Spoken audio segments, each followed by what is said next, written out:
Hello lovely viewers, and welcome back to the Bold and the Beautiful News official YouTube channel, your top destination for the most explosive CBS soap updates. Make sure to smash that subscribe button and give this video a huge thumbs up. A night that changed everything. It began on a stormy Los Angeles morning, the sky thick with tension, grief, and prayers.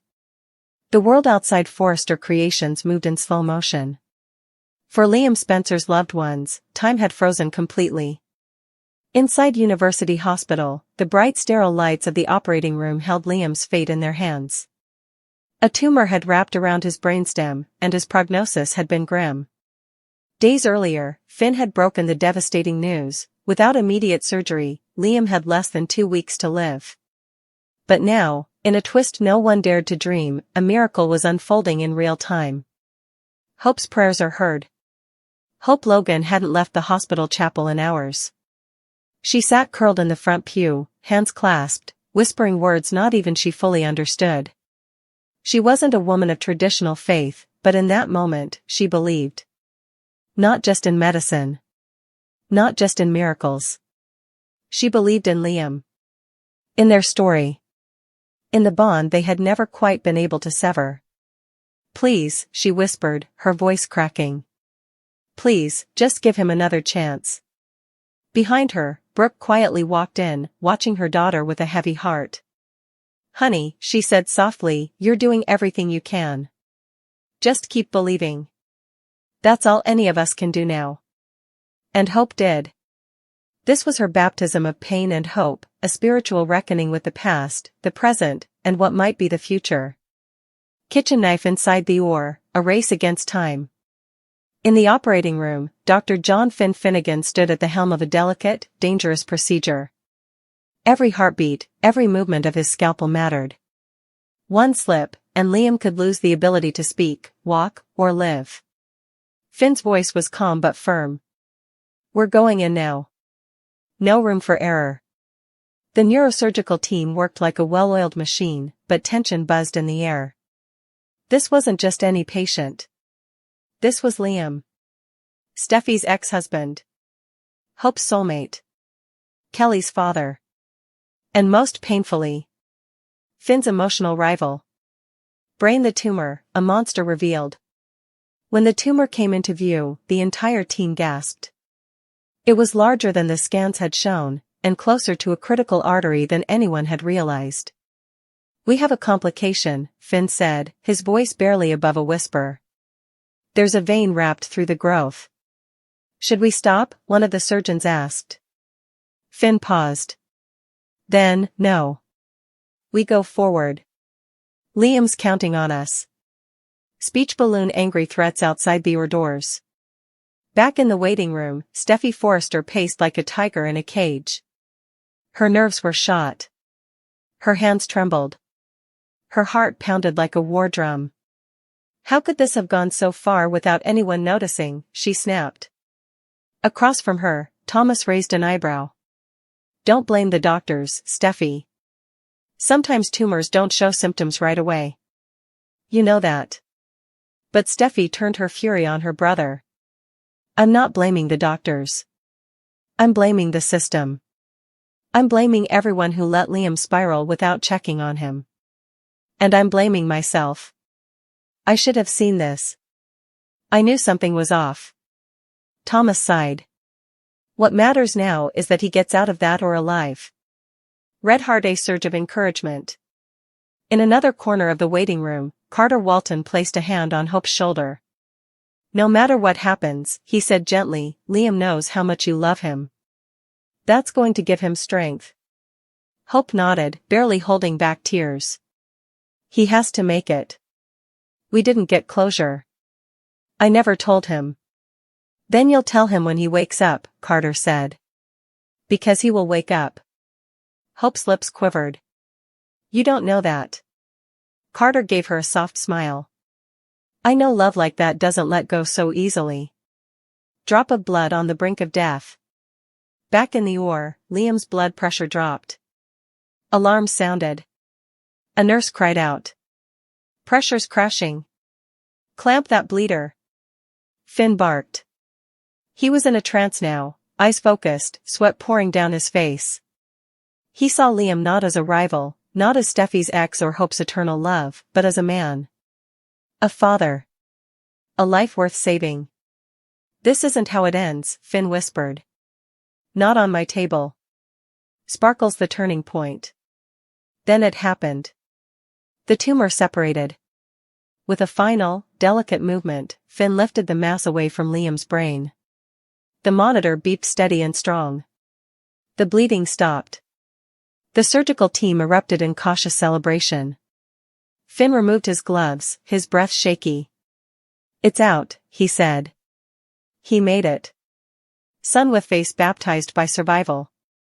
The sun broke through the storm clouds outside as if the heavens themselves rejoiced. Back in the waiting room, a nurse entered slowly. "Dr. Finnegan will be out in a moment," she said. Seconds later, Finn appeared, exhausted but smiling. "He's stable," he said. Hope dropped to her knees in relief. Steffi gasped, her hand over her heart. Brooke hugged Ridge tightly. Carter looked up at the ceiling as if thanking the universe. "He's alive?" Hope asked through sobs. "He's alive," Finn said. "The tumor is gone. Liam is going to wake up." Performing Arts Part 1 recap, a miracle, and the fallout to come. Liam Spencer's surgery was nothing short of miraculous. Against all odds, and despite complications, Finn removed the brain tumor that threatened to steal Liam's life. Hope's prayers, Steffi's regrets, and Finn's brilliance collided in one powerful moment of rebirth, a baptism not just of Liam's second chance, but of everyone's emotional journey. But just because Liam survived doesn't mean the drama is over. Secrets remain. Confessions are coming. Rivalries are about to reignite. And when Liam wakes up, he won't be the same man. Finn informs Steffi at the beach house that Liam has a weak pulse. He looks at Luna, who is in a pool of blood. Sheila praises Finn for being a good man as he applies pressure to Liam's wound. Steffi snaps, "A good man your granddaughter tried to kill." Sheila looks at Luna and whispers, "What have you done?" As the paramedics pull up outside, the paramedics work on Liam and Luna, and Miss Dillon, who has been freed, cries and apologizes. Steffi tells the police officer that Luna lured her there, but she can't focus on that right now. Finn warns that they won't know what's what until they get to the hospital, but Liam is beginning to stabilize. The girl is brought up by the officer. Finn says she has a bullet wound to the chest and keeps working on Liam. Once Liam's loaded onto a stretcher, the officer tries to ask Steffi more questions about Luna. She identifies the gun she used and tells him Liam saved her life. Finn and Steffi decide they'll both go in the ambulance with Liam. Hope worries about Liam. At Forrester, Hope tells Carter she thinks Liam may finally be ready to tell his father and brothers about his diagnosis. What it would be like for a parent to lose a child is beyond Carter's comprehension. Hope says it's the most searing pain imaginable. Carter apologizes, remembering she once thought Beth had died. Hope is pleased that Steffi informed her of Liam's tumor and that she has the opportunity to assist him. She hopes Bill, Will and Wyatt will also get that chance, but Liam needs to be the one to tell them. Although the clock is ticking, there's no telling what can happen from one day to the next. Carter and Hope discuss Liam's tumor and whether there's a treatment. Hope says it's about the quality of life for him. He wants to create memories and not to be too sick and tired to do so. Carter lets her know he takes very seriously the responsibility he'll have as Beth's stepfather, but he wants them to have as much time with Liam as they possibly can. Hope couldn't have imagined losing Liam to a tumor like this. Carter gripes that he's a good guy and doesn't deserve this. Hope acknowledges his selflessness. Carter wonders if Bill will regret not appreciating that more. Hope says they have different ideas of strength. Liam has passed his gift on to their daughter. Carter says Beth has two strong, remarkable parents. Hope wants her to hold her memories of Liam close to her heart. This isn't going to be easy to say goodbye, she doesn't even want to think about it. It could be closer than either of them think. Hope guesses she took it for granted that Liam would always be there and be a part of their family. Time is running out for him far too soon. Liam and Luna fight for their lives. Liam's wheeled into the hospital where Grace learns there are multiple gunshot wounds. Luna's wheeled in, followed by Sheila, who is stable. Steffi agonizes and Finn tells her Liam will have to go to the OR. He'll do everything possible to save him. He runs off and the police approach Steffi again to question her about Luna's trap. They inquire about the involvement of the others. Steffi explains how Sheila is connected to Luna and how she tried to get the gun from her and got shot. Lee appears and Steffi tells her Liam was shot by Luna, there was so much blood. Steffi continues to tell Lee the story as Finn reappears. Steffi tells Finn that if Luna survives and Liam doesn't, she doesn't know what she'll do. An alarm beeps and Luna's wheeled off into emergency surgery. Sheila calls Finn over to ask about Luna. Grace wants to look after Liam, but Finn doesn't want to delay. Steffi gives Liam a head kiss as he returns to Liam to go to surgery, and before they leave, Grace works on Sheila in the operating room and continuously inquires about Liam's condition. Sheila is consumed with thoughts of her granddaughter. Grace understands, she's had her fair share of family drama too. They put Sheila under and start operating. Bridget and Lee work on Luna in the other OR to locate the bullet. They see it and Lee thinks they'll have to leave it in. She won't let her bleed out. I refuse to let my niece die this way. Steffi sits in the waiting room and the cop tells her that it will take more than a bullet to take Liam away from his 2 little girls. Steffi cries that it would be her on the operating table if not for him. I owe him my life. She asks a nurse to let her in the operating room. She's told she can watch through the observation window. In the OR, Finn tells Liam to hang in there. We're going to get you through this. As Steffi enters the observation room through the window, he looks up. Finn continues with the surgery as Steffi dials a number on her phone. At Forrester, Hope picks up Steffi's call. She learns Liam's in the hospital. He was shot at. By Luna. You need to get here as soon as you can. In Sheila's operating room, Grace breaks down laughing and declares that she is nearly finished. Hope disconnects and informs Carter that Liam has been shot and that they need to leave right away. She learns that Luna is still in surgery and there's no update on Liam. She says Sheila was lucky her wounds weren't life-threatening, but her granddaughters and Liam's are in the other OR. Liam's stats begin to drop as an alarm beeps. Finn barks orders and Steffi pleads, "Oh God, Liam. Oh, Liam, you need to fight. Kelly desires additional time with you." We all do. In Luna's surgery, Lee wishes Bridget luck. Bridget hopes Luna will continue to stabilize. Lee laments her troubled life with her mother. She'll tell Penelope. Suddenly, there's a bleeder and one of the nurses declares, "We're losing her." Lee screams, "Luna! Luna!" Inside the beach house, Finn's voice cuts through the panicked silence as he checks Liam Spencer's pulse, barely detectable but present. There's still a heartbeat, he confirms to Steffi, who is on the verge of collapse. But when Finn glances at Luna, sprawled in a growing crimson stain, his face stiffens. 2 lives. 2 critical injuries. And only so much he can do. Sheila Carter, wounded and bleeding from her foot again, mutters praise for Finn, calling him a good man. But her words land like acid. A good man? Steffi bites back. Your granddaughter tried to kill us. Sheila looks at Luna, once her ray of hope, now the architect of carnage, and whispers in disbelief. What have you done? Outside, sirens scream. The paramedics arrive, rushing into the carnage. They stabilize Liam as best they can and shift to Luna. She's unconscious. No signs of improvement. They work feverishly to plug the holes both visible and invisible. In the corner, Miss Dillon, the innocent bystander who was held hostage during Luna's trap, is freed. Tears streak her cheeks as she mumbles apology after apology. Steffi pulls herself together enough to brief a responding officer, stating clearly that Luna lured her there. But she doesn't have the mental space to deal with legalities yet. Liam's life is still in the balance.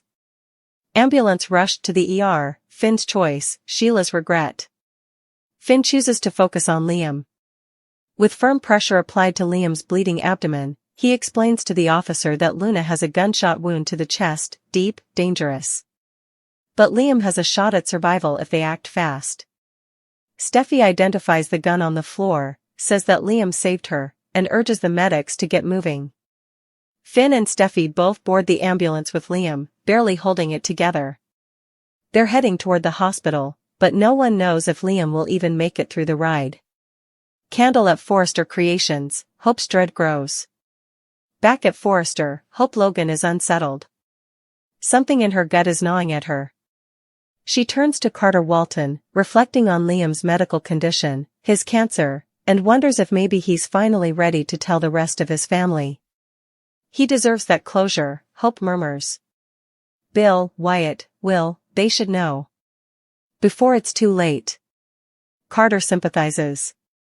He remembers what it was like when Hope thought Beth had died. That trauma carved her soul forever. Hope is grateful Steffi told her the truth about Liam's illness. Now she has a chance to be there for him. But time is ticking. Liam's been so focused on making memories, not just surviving, but truly living while he still can. It's about quality now, Hope says quietly. Not quantity. Carter reminds her he's taking his role as Beth's stepfather seriously. But they both know that Liam will always be a part of their family. And letting go, whenever that moment comes, will be unbearable. Hospital arrival at the hospital, a race against the clock. In a blur of gurneys and flashing lights, Liam and Luna arrive at the hospital. Emergency teams are ready. Dr. Grace Buckingham notes multiple gunshot wounds.